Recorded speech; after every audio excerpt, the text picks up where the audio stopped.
How is it going, you lovely lot? Welcome back to Park to Prem. Today we are doing In the Future Part 2. Last episode we went 1, 2 and 5 years into the future. Today, to kick things off, I'm 7 years in the future.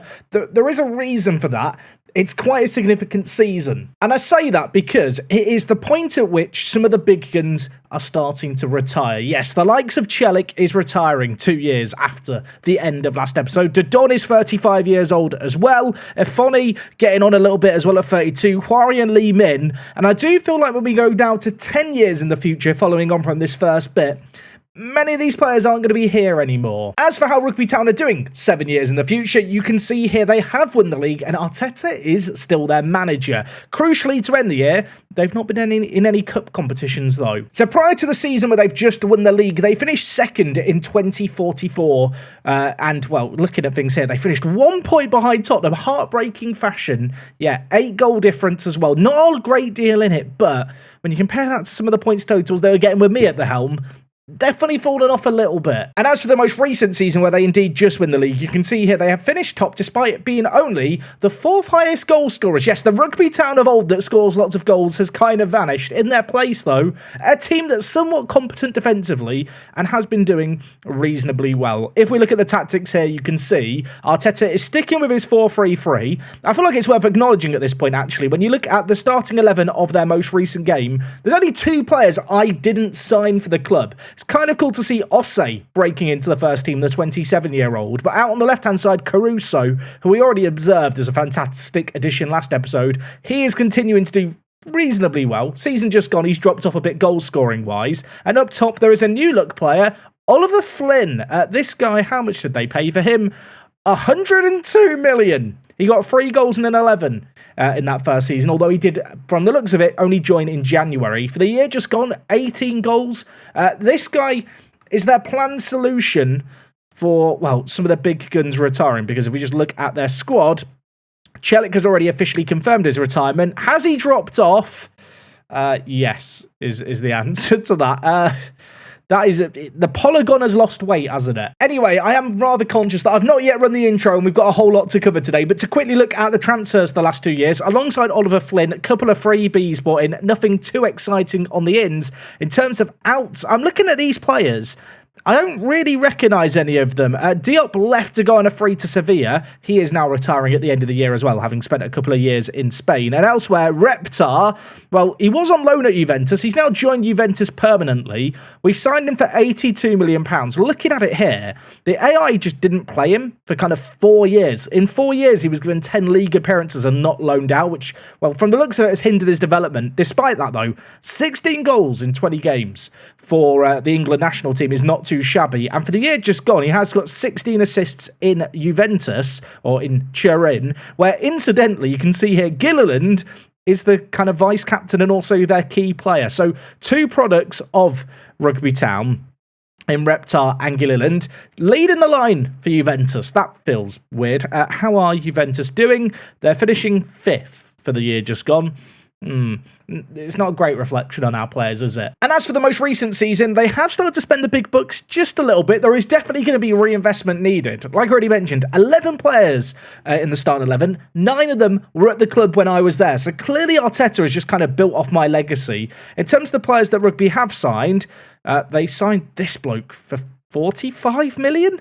That feels like a little bit of an overpay. I did also notice there he's injured. The other man they brought in is Clayton, a right back. Are they trying to replace Alex? Is Alex still at the club? I hope Alex is still at the club. He is still at the club. In fact, you can see here, Alex at the club, alongside the likes of Bailey Salmon, Hwari, Lee Min and Efoni. And you've got Donald and Anderson in midfield. I mean, I'm not being funny. All those players are just players who were there when I was at the club. They've literally not done anything yet. I feel like Arteta's just riding off my work. I suppose the telling thing is going to be when all these players in their late 20s, early 30s start to retire, can he keep the success going? Anyway, this has already been the longest intro ever. We're going to run the intro right now and head 10 years into the future. 3 more seasons to jump through. Will Arteta still be in charge? Let's go find out together.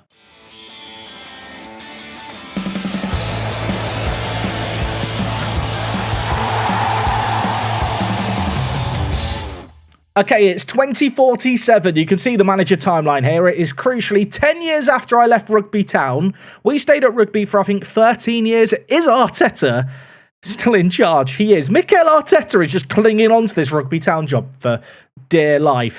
Is he a favoured personnel, I wonder, at this point?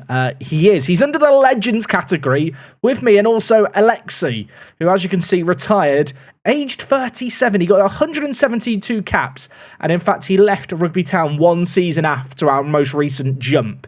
We were 7 years in the future. We're now 10, so 3 seasons to recap. And for this most recent season, they have just finished... where have they just finished? Fourth. It literally says it in the top left. Following on from their title win in 2044, they won the league in 2045, besting Tottenham, finished second the next year, 4 points behind Liverpool. In the current season, you can see here, they have really dropped off, down to 4th place Rugby Town. If we just look at their tactics here, they're still playing the same system. There are significantly fewer familiar players. I say that. There's still a lot of familiar players here. Vasquez is still at the club. He's just doing his thing now, aged 32. Caruso has stayed, as has Flynn. Has he been worth the 102 million? He's no Chelik, is he? I have also noticed they've got Bailey Salmon still at centre-back, which I love to see, and I do recognise McGill here, because he was at Chelsea, if I'm not mistaken, in this save game. Indeed, he was. He left Chelsea to Real Madrid for 78 million. Rugby Town signed him on a free. He might be the best free transfer since Alexi. I don't even think that's controversial. This guy's a mad centre-back to pick up for nothing. So during Arteta's reign, they have managed to secure a further 4 Premier League titles in 10 years. You'll notice another thing they've managed to pick up. A Champions League. Yeah, they've won a Champions League and a Club World Cup. So last episode, we left things with them bottling an FA Cup final. In the 42-43 season, they won the Champions League. They beat Liverpool in the final. And you can see here, Marky Anderson picked up the all-important goal. Afoni, finally, coming good. Having bottled 2 Champions League finals, they managed to win. Afoni, man of the match, and the 35-year-old is vice-captain at Rugby. 144 caps for Spain, and to be honest, he's a bloody good goalkeeper, isn't he? For £13 million, he goes down as a really good purchase, doesn't he? I feel like there were question marks over his head when I left the club. No, he is actually good. Sadly, though, if we do just look at past winners, alongside that win of the Champions League, they've not yet made the final again. I say yet, like they're due to make the final. They may never make a final again, I suppose.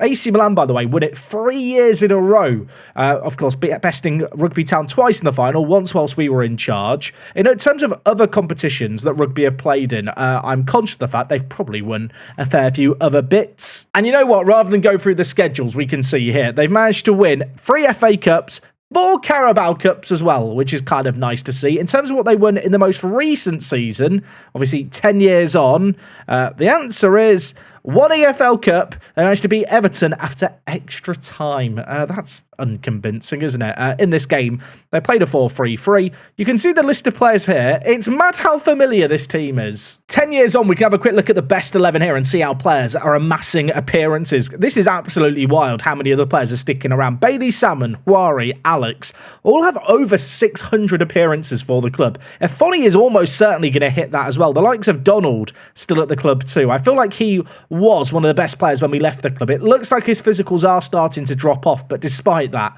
he is an absolutely mad player. McGill, who we mentioned they picked up on a free transfer, is the key player. Mark Anderson, still at the club, is captain, which I kind of love. I mean, this guy joined us, when he was 18, 17? He was very young when he joined us from Midtjylland, and you can see here he has just been a mainstay of the team for many, many years now. By the way, they are still playing at the Murphy Part-Time Ngoma Sports Complex. Can we go and look at that stadium? I wonder if I could actually view highlights from a game. Bear in mind, I simulated 100 years here.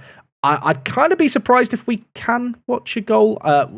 Sadly, we can't watch a goal. I'm sorry. The footage was lost to time because we're actually viewing this from 100 years in the future. Yeah, just to clarify that slightly, when I holiday forward, I just leave it going for ages, and I have already got the save game 100 years in the future to cover next episode. But that means that all the match data kind of slowly gets forgotten by the game, because if I had to remember 100 years worth of football matches in detail and what happened in the matches, the save file would be a little bit bigger than the gigabyte it already is. Interesting to note, looking at the records, David Kolodinsky still holds the record for most league goals by a player. 58 years old, he's still a scout at Rugby Town, which I absolutely adore. Elsewhere, you can see Misiak has now set the record for most league appearances by a player. 32 years old, so he still might have a few years left in him. He has got 464 league games. Addons has set a record for average ratings with a 7.92, which is absolutely wild. Youngest and oldest players haven't been surpassed, but Mateus, you can see here, recently set the record for fastest goal in the history of the club. He departed this year just gone for 47.5 million. To Real Madrid. I feel like he didn't really ever fulfill his potential or play to a truly elite level, but looking at it, he was actually a good servant for Rugby Town. Afoni has set the record for most clean sheets in a season. Addons got 20 player of the matches in the 2040 season. That is wild. And, well, in terms of the highest attendance, it was against Liverpool a few years ago. 36,000 fans turning up for that game at the Murphy and Goma Stadium. I'm not going to call it by its full name. It's ridiculous. That was a sellout, so it does look like for the last many years, they have just been selling out the ground. I wonder if they will go on to replace it. In terms of transfers over the last few years, I have got a bit of a chuckle out of this. Remember Alamir? I nearly spent £100 million on him as a centre-back and then I cancelled the deal. He did end up coming to Rugby Town. He joined on a free transfer, hoisted the Premier League title once with 5 appearances and then retired. That's a pretty good gig for him, I feel like, at 36 years old. In terms of the rest of the team, they've not been spending kind of huge sums of money. You can see they've had a few players that departed, years ago. Addons left for 7.5 million. I feel like they did well to get some money for him. 2 years ago, you can see the signings that went on here. Some, well, I was going to say fairly significant ones here. £41 million dropped on this guy, Senegalese player called Fall. I'm going to refer to him as Fail, because that is an absolutely atrocious transfer, isn't it? For 41 million. They have been scammed. They also signed Cunha here, 26 years old, Portuguese international. £38 million spent on this guy. He's played 8 games in the last 2 years. I don't want to, sound bitter or anything. I do feel like Arteta is still just riding off the squad that I mostly built for him. Have just spotted here, Lee Min was sold to Saudi Arabia. His physicals have fallen off, so he has just got over there to secure the bag. To be fair, Rugby did get 21 million for him. I feel like they've done quite well to get that because he's definitely not the player he once was. And looking at things here, 10 years in the future, we mentioned the signing of McGill. The other big transfer they made was from Real Madrid. It was Johnny Marquez, 31 years old. Not wowed by him. He's no Guerrero, is he? And I suppose it goes without saying, when I look through these outs now, we're getting to the point in time where there's very few familiar faces. 10 years in the future, the Rugby Town team that I knew is long gone. I know I mentioned it last episode, but if you do spot anything I missed, please do let me know about it. And as I mentioned last time out, next In the Future episode, there will be a link in the description to a Google Drive link where you can download all the In the Future save games. So if there's anything I've not covered here or stuff you'd like to deep dive into more, feel free to check out the save games. They'll be in the description of the next video. Okay, this is a kind of big one. We are now going to be 25 years in the future as I return from holiday. Things I feel like are going to feel somewhat alien. Rugby Town, of course, maintaining their status as a Premier League club in the first 10 years. 25 years, though, some of those players that we signed are not going to be at the club anymore. Not entirely surprised to point out, Arteta is not manager. I will say, pleasantly surprised, they are still in the Premier League. In fact, it looks like here, they've not been relegated, which is absolutely massive, really. They haven't been able to add a Champions League, and from the looks of it, I don't think they've added any Premier Leagues either. You can see here they last won the Premier League in 2045. They did, however, is that a second Club World Cup they won yet? 2049 they won the Club World Cup. So fair play. Besides that, no FA Cup won now in 13 years, which is a little meh. Have they fared any better in the Carabao, I hear you ask? They last won it 2047, 10 years without a trophy. Of course, Arteta's not here. How long was Arteta at the club? The answer, 12 years, 309 days. He won 4 Premier League titles. Looks like a Club World Championship. In fact, 2 Club World Championships and a Champions League. He almost lasted as long as I did, which is kind of wild because he is a club legend, Arteta, at Rugby Town alongside me. And yet he was, pretty much half a year, just over half a year away from matching my time at the club, which is crazy to think about. Since then, oh my. Okay, until the most recent manager, Chepetchit, they had not had a manager last more than 2 years in the job. Arteta left in 2050. I believe I do have a save game in 2050, so I might include that in the downloads you guys can pick up next time out. Of course, if you are a channel member, these files are already available. Go to the community tab if you're a first team regular or above. There's a link there, or over on the Discord server in the members channels, you can find a link to pick up these save games. But yes, 2050, I definitely have a save game of Arteta leaving the club. So I'll make sure to share that. If you want to jump in after Arteta was sacked, you can do that. I want to look, actually, end of the 2050 season. What was the Premier League looking like? Let's have a look at Arteta's final season and his results, because this was only a few years after we were last kind of checking out the team. They lost in the FA Cup semi-final. They lost in the Champions League semi-finals as well. In the EFL Cup, did they go far? The answer, no. Knocked out in the third round. So they made 2 semi-finals, which isn't awful, but I'm going to assume that in the league, they struggled. And yeah, okay, they finished 7th place. For a bit of context, prior to that, they had finished 3rd. So Arteta, in 2049-50, fell off a cliff. I imagine, given the fact that would be, 13 years after I left the club? It's probably when a lot of all kind of our generation of players moved on. The team are still playing at the Murphy part-time in Goma Sports Complex. In terms of attendances, they are just still selling it out, I noticed, or at least they were in 2050. Have the fans stuck around despite the fact the club's been not so good lately? Yeah, the answer is a resounding yes. They are pretty much selling out every single game from the looks of things. If you're wondering about takeovers, by the way, Brian left the club eventually in 2038. It wasn't a Brian that came in, it was Mark Owens. And from there, there's just been a number of promotions from within. Nothing too radical takeover-wise, no tycoon or anything like that. And besides that, really, they upgraded the facilities once in 2039, and they've not been touched since. They have dropped off just a little bit.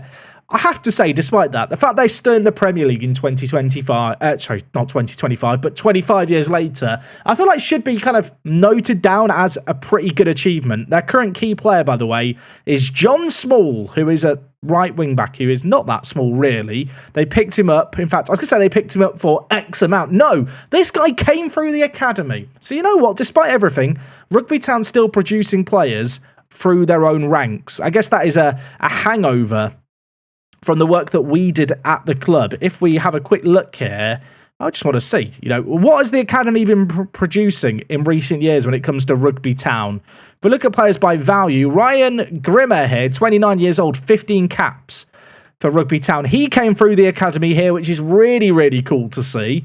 Elsewhere, Scott Jones, another player who came through the academy, I believe, unless they signed him when he was young. Nope, they kept him around. Interesting that he was loaned to Horsham in League 2. Of course, Horsham were our affiliates when I was at the club. Are they still affiliated? No, that's just sad. They've just binned off Horsham at some point. I have to say, though, I really love the fact there is a bit of a legacy that's been left at the club of players like Ronaldo Marquez here, who came through the Rugby Town Academy and have just played for the team super consistently. Obviously, that was something that we tried to do during our team at the club, and the fact that there are a number of players here who have come through the Rugby Town ranks and then gone on to have really good careers means that has just been continued on. I don't know, that in itself just feels like a small win to me. And in fact, there's players like Nathan Watkin here, who already has a cap for Wales, who are kind of that next generation of players coming through, generated at rugby, who hopefully are going to go on to have good little careers. If we have a look at the overall best 11 here, I'm pleased to say it's dominated by a lot of the players that we brought in. Bailey Salmon went on to have 926 appearances for the club. That is absolutely wild, isn't it? He played for the club for the best part of 19 years, looking at things here. That is absolutely insane how much he achieved at the club. I mean, how can you not love that? How much did we sign Bailey Salmon for? Can we check? Because we're so far in the future, I don't know if we can actually check. You can see, by the way, here, his seasonal performances. I feel like this is a better way of looking at things listed. Look how many games he played year on year. From 2035-36 all the way to when he retired, he was playing pretty much every game. He retired at 36 with 34 league appearances, which is absolutely wild. 136 caps for Scotland as well. He does have comfortably the most league games. Mark Anderson ended up with 794 as well, which is a really impressive total for him. Like Bailey Salmon, he retired at the club. So there was a lot of these players that came up through the ranks and then just retired at the club. Huari retired at the team. Efoni Retired at Rugby Town, age 36. I mean, look at that. 440 appearances for him is absolutely wild. Even Vasquez is in the overall best 11. I didn't think Vasquez was that good. He's a player who I may well have weighed up selling at certain points. Had we played a few more years. He is in this list as just one of the mainstays alongside Misiak. Celik is still chilling there as well. And in fact, Celik does have the highest goal-scoring tally with 217. If we just go over to the records here, you can see Kolodinsky still holds the record for most league goals, but Bailey Salmon, most league appearances with 610. There's a little asterisk there. I guess the 900 games was 900 in all competitions. Apologies. Got confused with myself there. Addons still leading the way, the highest average rating. Jack Skidmore, still the youngest player. We're in the future now. I can't click on his name anymore. Adam Abbas still has the most goals in a game as well. He must be quite old in this universe now. He retired age 28 in 2035. So, yeah, he's like in his 60s and he still holds the record. And looking at the highest attendances here, they have been selling out the stadium super consistently for many a year. From a financial point of view, doesn't look like they've been spending massive amounts of money on players. I suppose the issue that they've got is they've not got the biggest stadium in the world, and now that they have quite clearly dropped out of regular European football, they last finished 6th in 2054-55. There's not going to be that money coming in anymore to sustain the club. Is this now going to be them regressing into mid-table mediocrity? Their bank balance, you can see, is also massively in the red. Media prediction of 13th. I don't feel like they're like an unfailable club anymore. Obviously, next time out, we're going to go 50 years, then 100 years.